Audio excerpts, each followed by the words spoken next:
This is Scott, and welcome to episode 2 of Talking Shop with White River Overland. Today, I'm going to break down power systems, whether it's in your van, your Overland vehicle, or if you want to even add a small auxiliary battery bank to your SUV. Typically, these types of power systems are used to power lights, fridges, USB charging, even more high-powered appliances through an inverter like a microwave or a hot pot. So stick around here and I'm going to take you through it and make it real basic. Just to give a little context here, we're talking about auxiliary battery systems that are self-sustaining so that they could be recharged with multiple charging profiles, and I'll discuss those later. I also want to make sure that you know how your power system works. Whether you build and install it yourself or not, you should understand the mechanics of these systems. And I also want to point out, if you are not familiar with this type of work, a poorly installed and poorly architected electrical system can be a serious fire hazard. At a real high level, it comes down to 3 things: storing power, using power, and recharging that power. Once you understand these 3 components, the whole system will start to make sense. At the heart of the system is the battery bank. This is where your power is being stored. Batteries come in lots of different form factors. They also come in different voltages, and they also come in different chemistries. Most auxiliary systems you'll see are going to be 12-volt systems. This is the type of power that's running in your vehicle all the time through a 12-volt battery that's recharged via the alternator of your vehicle.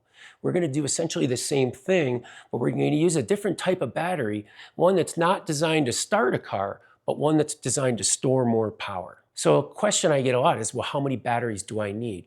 Well, that's going to depend on your use case. And we can talk more about that when we discuss how you want to use the vehicle. Are you planning on running a microwave? Are you planning on slow cooking a risotto in the van? Well, then we're going to need a lot more power behind it to run those.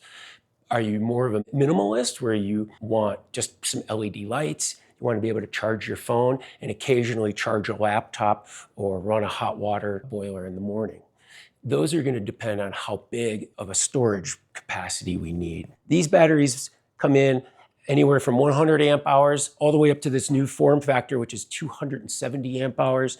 And we can combine multiple batteries to create more amperage. We can also combine more batteries to change our voltage. So in some instances, you'll start to see 24 volt. You'll even see 48 volt, which is some of the things that we've been building into our vans lately. 48 volt has its advantages, but for smaller, more basic systems, 12 volt is really the place to be. So let's talk about batteries. We've got AGM, or an absorbed glass mat battery, or we've got a lithium battery. Which one's best for you? Let me break down some of the pros and cons of each. Lithium batteries are probably the most popular batteries that we've been installing lately. They can be recharged quickly. They hold a charge for many, many cycles. They're designed to last for a long period of time. However, they do have some drawbacks. They don't like temperature extremes. So in extreme hot temperatures, in hot climates, the battery will shut down completely. It'll stop charging and it will also stop discharging because it has an internal battery management system, the BMS. In extreme cold temperatures, the battery will not charge. However, it will continue to discharge. And in our climate here in Colorado in the winter, this is where most people with lithium batteries have problems. So these batteries are designed to have a self-heating mechanism built into them so that it will allow them to stay warm. If your lithium battery does not have that, then you'll want to be using some 12-volt heat mats on the sides of your batteries to keep them warm. For more information about cold weather battery tips, you can take a look at episode 1 of Talking Shop, where I talked about cold weather best practices. Here is a typical AGM battery. This is a lot like your car battery. It's really heavy. 12-volt, 100 amp hour AGM battery. Very similar form factor to the battery that we were just talking about. AGM batteries do better in extreme temperatures than lithium batteries and are suitable to mount on the exterior of your vehicle. AGM batteries can also be expanded upon with multiple batteries to create either more storage or more voltage. However, at that same expense is the weight of these batteries. These batteries don't like to be fully discharged.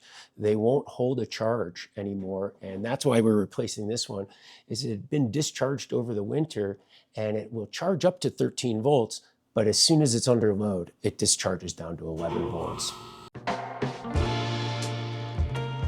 Let's talk about using power. A real common misunderstanding is, what's the difference between AC power and DC power? AC power is the power that you have at your house. It's the 110 volt to 125 volt alternating current that you use to power your microwave, your coffee maker, your blender, all of the things that you plug into an outlet at home. In a van or an overland vehicle, we're using DC power, whether it's 12 volt or 24 volt, and that DC power is coming from a battery. And that battery is going to let us distribute that power to our lights and appliances inside the van.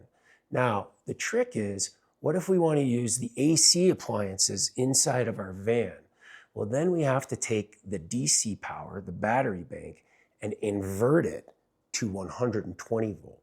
So we're taking 12 volt, inverting it to 120 volt, and that is going to allow us to use our AC appliances, and that's going to go through an inverter. So the inverter is a real key component to most systems because people will generally want to have some sort of appliance that runs so that they can heat up some coffee or heat up some water without having to run a gas appliance inside the van. This is where the inverter comes in. So inverters can come in different sizes and wattage in the types of appliances that they can handle. One thing to keep in mind is that while the inverter is running and even just idle, it is using battery power by itself. So you don't want to oversize your inverter. You also don't want to undersize your inverter. A typical single burner induction cooktop is about an 1800 watt appliance on high. Most inverters for this type of project would be about 2000 watts. Some will go up to 3000 watts. So we've already discussed our battery bank, which is our stored power. And we've also talked about how we could use it by powering our appliances, whether them be 12 volt or through our inverter. But now we have to figure out, how are we going to recharge this battery bank? This is where most people get stuck. So it's important to understand when we're talking about recharging our batteries is that we regulate that power to the battery bank. Just like we can't take a drink out of a fire hose, batteries can't take power that comes in unregulated. So we'll talk about the three primary ways that we recharge batteries. One is going to be a shore power or external power source. The other is going to be a DC to DC charging, or we're going to be using the vehicle's alternator. And the third is going to be solar, which everybody wants to talk about, but I'm going to give you the hard truth about it at the end. Let's start with shore power. Shore power is an external power source that might come from a campground. It could also come from your garage or your neighbor's garage, but it's going to allow a flow of AC power into the van. Now, you have to have an inverter charger to do this. An inverter charger is going to allow this power to flow through to all of your AC appliances, and at the same time, it's going to charge your batteries. A really effective way of keeping your batteries charged when idle.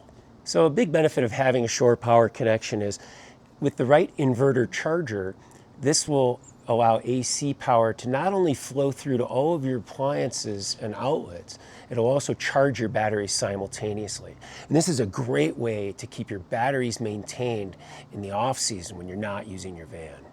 On the downside of having a shore power connection, on a smaller build or a project where you really just want to keep your batteries charged, this is a little bit more intrusive and may be a little bit more difficult than just using a small trickle charger. One of the most effective ways to recharge your battery bank is the DC to DC charger. Essentially, what we're going to be using is power from the alternator that is designed to go to the chassis battery, and we're going to divert some of that power to allow our battery bank to charge. Just like I mentioned earlier, we can't just take power directly from the alternator and feed it directly to the batteries. That's like taking a drink out of a fire hose. What we use is a component that will measure the voltage of the chassis battery to make sure that it's full. Once it notices that the chassis battery is full, It will allow power to divert from the alternator, regulated through the DC to DC charger and into the auxiliary battery bank. So while you're driving, you're getting a charge on the batteries. So if you're someone that's on the road a lot, you'll find that by the time you get to your destination, you're starting off with a full battery bank. On the downside is, if you boondock a lot and you're sitting idle for multiple days without running your engine, your battery bank will wear down and you'll be relying more on your solar charging. Speaking of solar, let's break it down. This is the first thing that people tell me is when they talk about building out any type of vehicle that they want to have solar on it. Well, let me tell you a little bit about how that is going to work.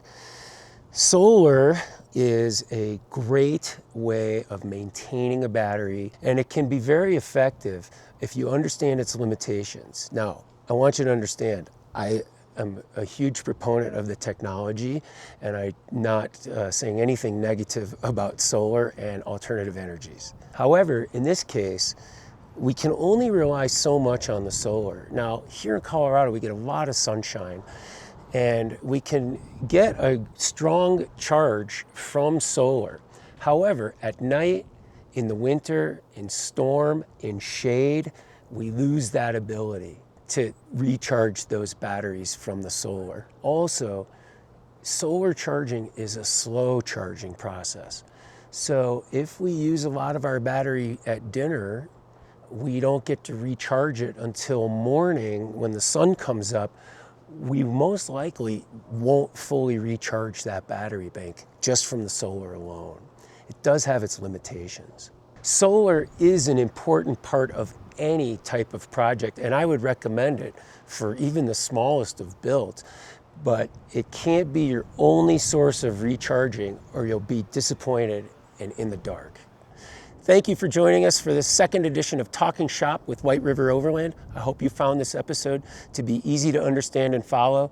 I'd love to hear your comments and feedback, so please hit us up in the comments below. If you have any questions or need any help just understanding some of the simpler elements of your power system or anything that you want to do, reach out. We're here to help and we want to hear from you.